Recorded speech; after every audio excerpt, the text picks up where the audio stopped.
اور بہت سارے بچے جو ہمیں کام بھیج رہے ہیں ان کے کام میں ہم دیکھ سکتے ہیں کہ ماشاءاللہ بچے جو ہیں وہ اذکار کے اوپر کافی ماشاءاللہ جو ہے ان کا کام چل رہا ہے. درود شریف کے سلسلے میں دہرا دیتے ہیں پھر سے کہ ہمیں کم از کم 500 مرتبہ روزانہ درود شریف پڑھنا ہے. وصلی اللہ علی النبی محمد وصلی اللہ علی النبی الامی، ان دونوں میں سے کوئی ایک یا کوئی اور بھی درود شریف پڑھا جا سکتا ہے. کم از کم 500 مرتبہ روزانہ یہ درود شریف پڑھ لیا کریں. اور جو بچے زیادہ پڑھ رہے ہیں وہ بہت بہت مبارکباد کے اہل ہیں، اور اللہ تعالیٰ ان کو مزید برکات دے. اور جو بچے نہیں پڑھ سکے، ابھی تک نہیں شروع کر سکے، ان سے بھی ہم درخواست کرتے ہیں کہ بچوں یہ بہت ہی مبارک عمل ہے،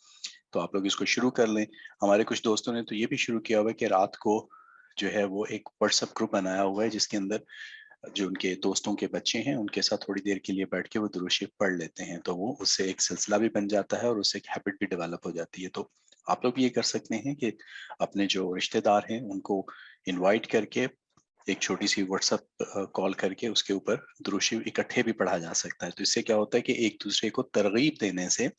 ایک دوسرے کو بتانے سے عمل میں آسانی ہو جاتی ہے، اور عمل کے اندر جو ہے وہ مستقل مزاجی بھی آ جاتی ہے. اس کے ساتھ ساتھ جب بھی دن میں بچوں یاد آ جائیں، امید ہے کہ آپ دعا کر رہے ہوں گے کہ اللہ تعالیٰ ہمیں بہترین مسلمان بنا دے اور ہم سب کے سب اسلام کے اوپر پورے کے پورے آ جائیں. تو جتنے پارٹیسپینٹ ہیں وہ ابھی ایک دفعہ یہ دعا جو ہے وہ دل ہی دل میں پڑھ لیں تاکہ اس کے انوار و برکات ہم سب کو ابھی کے ابھی نصیب ہو جائیں، اور پھر اللہ سے دعا بھی کریں کہ روزانہ کے وقت یاد آ جائے اور ہم لوگ یہ دعا کیا کریں. اس کے بعد اچھی عادتوں کے اوپر بات ہو رہی تھی.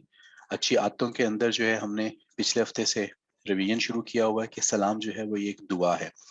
اور جب سلام کرتے ہیں تو اس سے بہت زیادہ برکتیں آتی ہیں. ایک اور خصوصی چیز جو سلام کی ہمیں ملتی ہے، جب سلام کیا جاتا ہے بچوں، تو ایک دوسرے کے خلاف جو دلوں میں کدورت یا نفرت یا غصہ ہوتا ہے، ہو جاتا ہے غصہ کیونکہ انسان ہے ہم، کبھی کوئی چیز اچھی لگ گئی، کبھی کوئی چیز بری لگ گئی،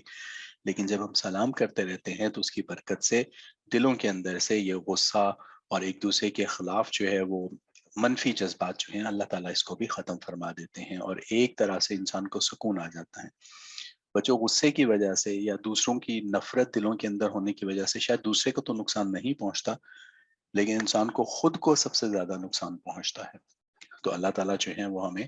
ان برائیوں سے، ان رذائل سے محفوظ رکھیں جس میں کسی کا فائدہ اور نقصان نہ ہو، لیکن اپنا انسان ضرور نقصان کر لیتا ہے. اور اس میں سب سے بہترین سولوشن یہی ہے کہ سلام کو عام کیا جائے. جیسے پچھلے ہفتے بھی بتایا تھا، جو سلام کو عام کرتے ہیں وہ جنت میں جانے والے لوگوں میں سے ہیں. جنت میں جانے والے جو کچھ اعمال ہیں جیسے کھانا کھلانا، اسی طرح سے سلام کرنا بھی جنت میں لے جانے والے اعمال میں سے ایک عمل ہے. اللہ تعالیٰ ہمیں اس کے اوپر عمل کرنے کی توفیق عطا فرمائے، آمین.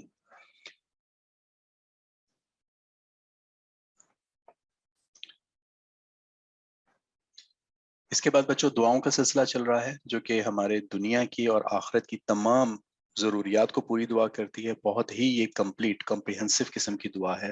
جامع دعا ہے. ربنا آتنا فی الدنیا حسنۃ وفی الآخرۃ حسنۃ وقنا عذاب النار.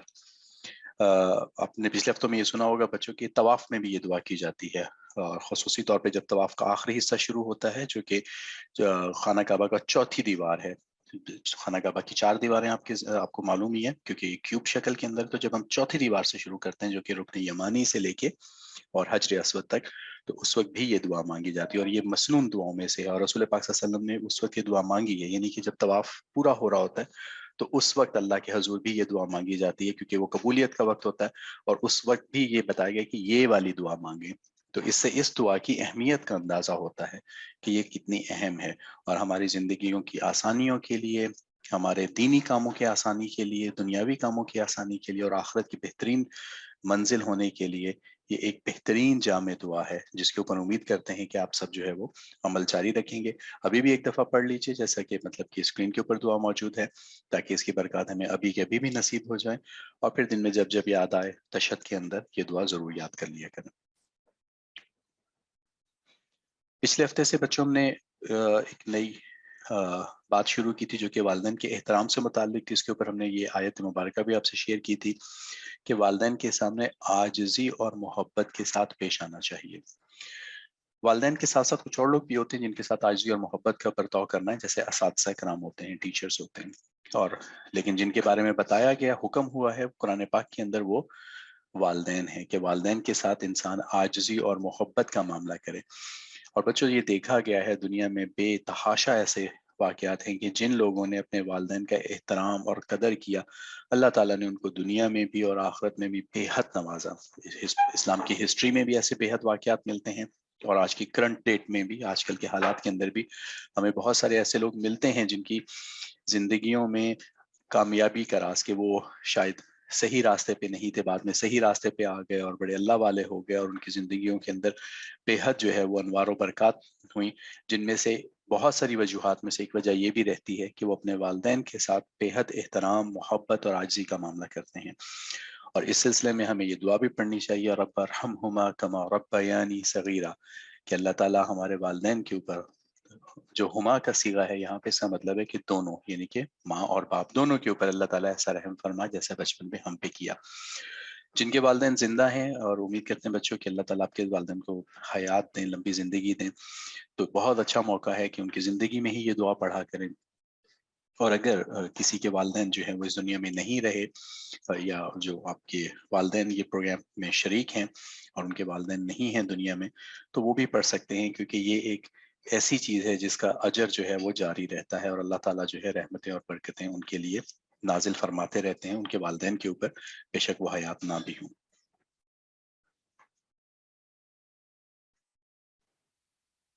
بچوں کے اس دفعہ ہمیں خیال و افکار نہیں مل سکے، لہٰذا ہم اس کو پیش نہیں کریں گے، لیکن یہ ہے کہ ابھی ہم کہانی سنتے ہیں گوہر بھائی سے اور پھر واپس آتے ہیں اور پھر اس کے اوپر سبق سنتے ہیں جو کہ ہم نے سلائیڈ کے شروع میں بھی آپ سے ڈسکس کیے تھے، پھر مزید اس پہ بات ہوتی ہے. جی گوہر بھائی. ایک بار پھر السلام علیکم ورحمۃ اللہ وبرکاتہ. بچوں آج ہم آپ کو کہانی سنائیں گے حضرت ابراہیم علیہ السلام کی. حضرت ابراہیم علیہ السلام اللہ تعالیٰ کے دوست تھے، یعنی خلیل اللہ تھے. تو ایک مرتبہ حضرت ابراہیم علیہ السلام نے اللہ تعالیٰ سے سوال کیا کہ یا اللہ، جب لوگ سب مر کے زمین میں مٹی ہو جائیں گے، مر جائیں گے، تو قیامت والے دن میں دیکھنا چاہتا ہوں اپنی آنکھوں سے کہ آپ زندہ کس طرح کرتے ہیں لوگوں کو. جب لوگ مر چکے ہوتے ہیں، تو آپ زندہ کس طرح کرتے ہیں مرے ہوئے لوگوں کو؟ وہ تو مٹی میں مل چکے ہوتے ہیں، ہڈیاں بھی ختم ہو چکی ہوتی ہیں، تو آپ کس طرح زندہ کرتے ہیں؟ تو اللہ تعالیٰ نے حضرت ابراہیم علیہ السلام سے پوچھا کہ کیا آپ کو یقین نہیں ہے اس بات پہ؟ تو انہوں نے کہا یقین تو مجھے ہے، لیکن میں اس کی کیفیت دیکھنا چاہ رہا ہوں کہ آپ کس طریقے سے زندہ کرتے ہیں، تاکہ مجھے مزید اطمینان آ جائے اس کے اوپر، کہ مجھے پتہ لگ جائے کہ کس طریقے سے آپ زندہ کرتے ہیں. تو اللہ تعالیٰ نے کہا اچھا، پھر آپ ایسا کریں کہ آپ 4 پرندے لیں، اڑنے والے پرندے. تو حضرت ابراہیم علیہ السلام نے 4 پرندے لے لیے. انہوں نے کہا ان پرندوں کو آپ کھلائیں پلائیں اور اپنے سے خوب مانوس کر لیں کہ جب آپ ان کو بلائیں تو وہ آ جایا کریں اور ان کو پہچانتے ہوں بالکل. تو حضرت ابراہیم علیہ السلام نے ایسے ہی کیا، 4 پرندے لیے، ان کو اپنے پاس رکھا، ان کو کھلایا پلایا اور اپنے سے بہت زیادہ مانوس اور اٹیچ کر لیا کہ جب وہ بلاتے تھے تو پرندے ان کے پاس آ جاتے تھے فوراً. اس کے بعد اللہ تعالیٰ نے ان کو حکم دیا کہ اب آپ ایسا کریں کہ ان پرندوں کو ذبح کر دیں. ذبح کرنے کے بعد ان کو کیما بنا دیں، ان کو چھوٹے چھوٹے ٹکڑوں میں ڈیوائیڈ کر دیں، اور اس کے بعد ان کو بالکل چاروں کو مکس کر کے تو آپ مختلف پہاڑوں کے اوپر رکھ دیں. اور جب مختلف پہاڑوں کے اوپر رکھ دیں گے تو اس کے بعد پھر آپ ان کو بلائیں. حضرت ابراہیم علیہ السلام نے ایسے ہی کیا کہ پرندوں کو ذبح کر کے ان کا کیما بنا کے ان کو چھوٹے چھوٹے ٹکڑوں میں کاٹ کے مکس کر کے تو مختلف پہاڑوں کے اوپر حضرت ابراہیم علیہ السلام نے ان پرندوں کو رکھ دیا. اس کے بعد جس طرح اللہ تعالیٰ نے حکم دیا تھا، حضرت ابراہیم علیہ السلام نے پرندوں کو اپنے پاس بلایا جس طرح وہ پہلے بلایا کرتے تھے. تو جیسے ہی حضرت ابراہیم علیہ السلام نے پرندوں کو بلایا تو سارے پرندے، وہ جو جن کا کیما بن گیا ہوا تھا، ان کا گوشت کیما اٹھا ہوا کے اندر اور آپس میں ملا اور سب بالکل واپس صحیح سلامت وہ پرندے بن گئے جس طرح وہ پہلے پرندے تھے، اور فوراً بھاگتے ہوئے حضرت ابراہیم علیہ السلام کی طرف آ گئے تاکہ حضرت ابراہیم علیہ السلام ان کو پہچان بھی لیں. اور بالکل وہی پرندے تھے، ویسے ہی پرندے تھے جس طرح کے حضرت ابراہیم علیہ السلام نے ذبح کیا تھا، ایگزیکٹ وہی واپس آ گئے پرندے. تو اس کے بعد حضرت ابراہیم علیہ السلام نے اللہ تعالیٰ کا شکر ادا کیا اور اللہ تعالیٰ کی بڑائی بیان کی تو بچوں یہ تھی کہانی حضرت ابراہیم علیہ السلام اور ان پرندوں کی جو کہ زندہ ہو گئے تھے حضرت ابراہیم علیہ السلام کے بلانے سے، اللہ تعالیٰ کے حکم سے۔ تو اب میں ریکویسٹ کرتا ہوں عامر جواد بھائی سے کہ وہ اس کے اندر جو ہمیں سبق ملتے ہیں وہ آپ کو بتائیں۔ السلام علیکم ورحمۃ اللہ وبرکاتہ۔ وعلیکم السلام ورحمۃ اللہ وبرکاتہ۔ ابھی ہم میسج پہ بھی دیکھ رہے تھے کہ کسی بچے نے ہم سے شیئر کیا کہ حضرت امیر معاویہ رضی اللہ عنہ کی وفات بھی رجب میں ہوئی۔ بالکل صحیح، ان کی وفات بھی رجب کے مہینے میں ہی ہوئی تھی۔ اور صحیح بخاری میں ایک حدیث ہے کہ میری امت کا پہلا لشکر جو سمندر میں جہاد کرے گا ان کے لیے جنت واجب ہے۔ تو مفسرین فرماتے ہیں کہ اس جہاد کے اندر جو ہے وہ سیدنا معاویہ رضی اللہ عنہ بھی شامل تھے، اور ان کی وفات بھی اسی مہینے کے اندر ہوئی تھی۔ واپس آتے ہیں کہانی کی طرف بچوں، بھی ہم سن رہے تھے کہ حضرت ابراہیم علیہ السلام نے اللہ تعالیٰ کو جو ہے ایک ریکویسٹ کی تھی کہ ان کے دل کے یقین کے لیے انہیں جو ہے وہ دکھائیں کہ کس طرح سے جو ہے اللہ مردوں کو زندہ کرتے ہیں۔ تو بچوں یہاں پہ جو سمجھنے والی بات ہے وہ یہ ہے کہ اللہ تعالیٰ ہر چیز کے اوپر قادر ہے، اور یہ جو بات ہم آپ کو بتا رہے ہیں اس کے اوپر قرآن پاک میں بہت زیادہ اس آیت مبارکہ کو ریپیٹ کیا گیا ہے، ان اللہ علی کل شیء قدیر واللہ علی کل شیء قدیر، اس طرح کر کے یہ آیت مبارکہ بہت دفعہ قرآن پاک میں آئی ہے۔ اور یہ ہمارے ایمان کے جو ہے جو بیسک کنسیپٹس ہیں ان میں سے ایک کنسیپٹ بھی ہے کہ ہمیں اس بات کا پورا یقین ہونا چاہیے کہ اللہ تعالیٰ جو ہے وہ ہر چیز کے اوپر قادر ہیں، اللہ تعالیٰ کی قدرت جو ہے وہ ہر چیز کے اوپر موجود ہے، اور اللہ تعالیٰ جو چاہیں کر سکتے ہیں۔ اب اس میں مختلف چیزیں جو ہیں وہ سمجھنے والی ہوتی ہیں، جیسے کہ اس کائنات کو بنانے والی اللہ کی ذات ہے، تو اللہ تعالیٰ اس بات پہ قادر تھے، قدرت رکھتے تھے کہ اس کائنات کو بنائے، اس کائنات کے اندر جتنی چیزیں ہیں ان سب کو اللہ تعالیٰ نے اپنی قدرت سے اور اپنے جو ہے وہ اپنے خیال سے اور اپنے جو ہے اپنے کمال مظاہر میں سے دکھاتے ہوئے ان سب چیزوں کو پیدا کیا۔ آپ دیکھیں کہ دنیا میں کتنے مختلف قسم کے جاندار ہیں، اور دنیا کے اندر کتنی مختلف قسم کی جو ہے وہ لائف ہے، اسپیشیز جس کو ہم کہتے ہیں، اور یہ وہ ہیں جو کہ نون ہے، جن کو ہم جانتے ہیں۔ آج کے تاریخ کے اندر بہت ساری ایسی چیزیں جن کو نہیں جانتے، اور پھر ذرا ہم باہر نکل کر دیکھیں، جب ہم گلیکسیز کو دیکھتے ہیں اور اس کائنات کو جو ہے دوسرے سیاروں کو دیکھتے ہیں اور اس کائنات کی وسعتوں کو دیکھتے ہیں، تو سمجھ میں آتی ہے کہ اللہ تعالیٰ جو ہے وہ ہر چیز کے اوپر قادر ہے اور اس قدرت کی کوئی انتہا نہیں ہے۔ بچوں یہاں پہ ہم آپ سے ایک چھوٹی سی بات اور شیئر کریں۔ علامہ اقبال رحمہ اللہ کی ایک آخری ایام کی جو ایک نظم تھی، ابلیس کی شورا سے خطاب، تو ابلیس کا اپنا جو شیطان ہے ایک طرح سے انہوں نے یہاں پہ ڈپکٹ کیا ہے کہ شیطان جو ہے وہ اس کو کس چیز کا خوف ہے۔ کافی لمبی یہ پوئم ہے، لیکن اس کے اندر اس نے ایک بڑی عجیب سی بات کہی تھی کہ چشم عالم سے رہے پوشیدہ یہ آئیں تو خوب، یہ غنیمت ہے کہ خود مومن ہے محروم یقین۔ کہ مومن کے اندر جو ہے آج کی ڈیٹ کے اندر جو سب سے بڑا پرابلم ہے وہ یہاں پہ بتا رہے ہیں کہ اس کے اندر یقین نہیں ہے، کہ اس کے اندر کس چیز کا یقین نہیں ہے، کہ اللہ ہر چیز کے اوپر قادر ہے۔ اگر یہ یقین دلوں کے اندر بیٹھ جائے تو پھر بچوں اپنی صلاحیتیں جو ہوتی ہیں وہ نظر میں نہیں رہتی، پھر انسان کی نظر ہوتی ہے اللہ کے اوپر، پھر انسان کہتا ہے کہ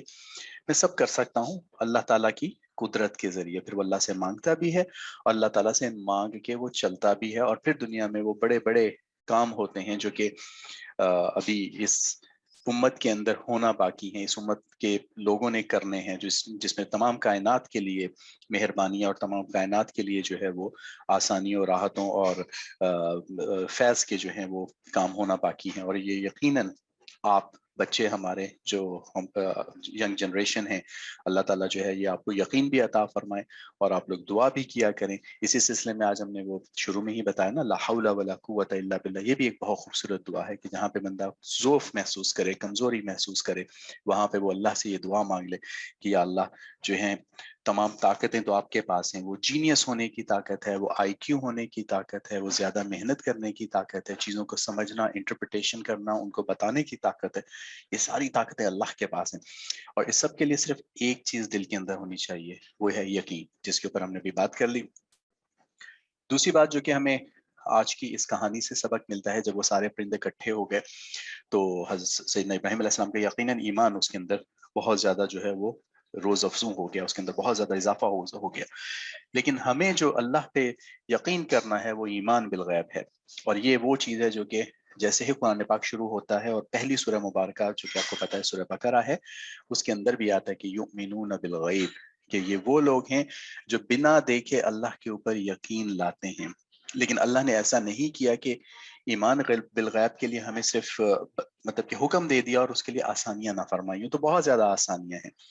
جیسے کہ سورج، چاند، ستارے، سمندر، کائنات، جتنی چیزیں ہم دیکھتے ہیں اگر ہم ان کے اوپر غور کرتے رہیں، صرف سوچنا شروع کرتے ہیں، تو اس میں جو ہے وہ بالکل ہمیں پتہ چلتا ہے کہ یہ کائنات خود بخود وجود سے نہیں آئی، اور جتنا یہ سنکرونائزڈ وے میں یہ کائنات جو چل رہی ہے، یعنی کہ آج جو تاریخ ہے، آج کی تاریخ میں سورج جتنے بجے نکلا ہے آپ کے اپنے شہر میں، آپ یقین کیجئے کہ پچھلے 100، 150، 200، 400 سال اور اگلے 150، 200، 400 سال، یعنی کہ پیچھے جتنا چلتے چلے جائیں جب سے کائنات بنی اور آگے جتنا چلتے جائیں جب تک کائنات رہے گی، سورج اس ڈیٹ کو اسی وقت پہ نکلے گا۔ اب ایک چھوٹی سی مثال ہم نے آپ کو سنکرونائزیشن کی دی ہے، تو یہ سنکرونائزیشن اتنے خوبصورت کائنات کے اندر جو ہے وہ خود بخود نہیں ہو سکتی۔ یہ تو ایک واقعہ ہے، اس طرح سے بہت ساری چیزیں ہیں جو کہ ہمارا ایمان اللہ تعالیٰ کے اوپر بنا دیکھے مستحکم کر دیتا ہے۔ تو اللہ تعالیٰ بچوں ہمیں اپنے اوپر بہترین جو ہے وہ ایمان اور اپنے اوپر بہترین یقین جو ہے وہ نصیب فرما دے، آمین۔ اس کے ساتھ ہی بچوں آج کا پروگرام ختم کرتے ہیں۔ آپ کا کام ہمیں اس ہفتے نہیں مل سکا، کوشش کیجیے گا کہ ہمیں اس ہفتے میں اپنا کام شیئر کر لیں۔ کچھ دن پہلے گوہر بھائی نے بھی ایک میسج کیا تھا گروپ کے اندر کہ کوشش کیا کریں کہ اگر تھرسڈے تک کام موصول ہو جائے تو پھر پریزنٹرز کے لیے بھی آسانی ہو جاتی ہے کہ ہمیں تھوڑا سا وقت مل جاتا ہے جس میں ہم لوگ اس کام کو لوڈ کر سکتے ہیں۔ تو فرائیڈے والے دن ہم لوگ لوڈ کر لیں گے، اور آپ اپنے کام کا روٹین رکھیے گا فرائیڈے ٹو تھرسڈے، تو یہ 7 دن بن جائیں گے، اور انہی 7 دن کا آپ ہمیں کام بھیجا کریں اور تھرسڈے ایوننگ تک بھیج دیا کریں، یا میکسیمم فجر کے بعد جمعے والے دن ہمیں یہ کام بھیج دیا کریں تاکہ ہم اس کے اندر شامل کر سکیں۔ پروگرام ختم کرنے سے پہلے ایک چھوٹی سی دعا، ہم سب اہل خانہ کووڈ کا شکار ہیں، آپ سب کی دعاؤں کی درخواست ہے کہ اللہ تعالیٰ جو ہے ہمیں اس میں سے آسانی سے نکال دیں اور ہم سب کو صحت عطا فرمائے۔ اللہ تعالیٰ آپ کو اپنی حفاظت میں رکھے، اور اللہ تعالیٰ جو ہے آپ سب کے ساتھ اپنی کرم کے معاملے کرے۔ ہم عثمان صاحب سے استدعا کرتے ہیں کہ اگلا سیشن شروع کریں۔ السلام علیکم ورحمۃ اللہ وبرکاتہ۔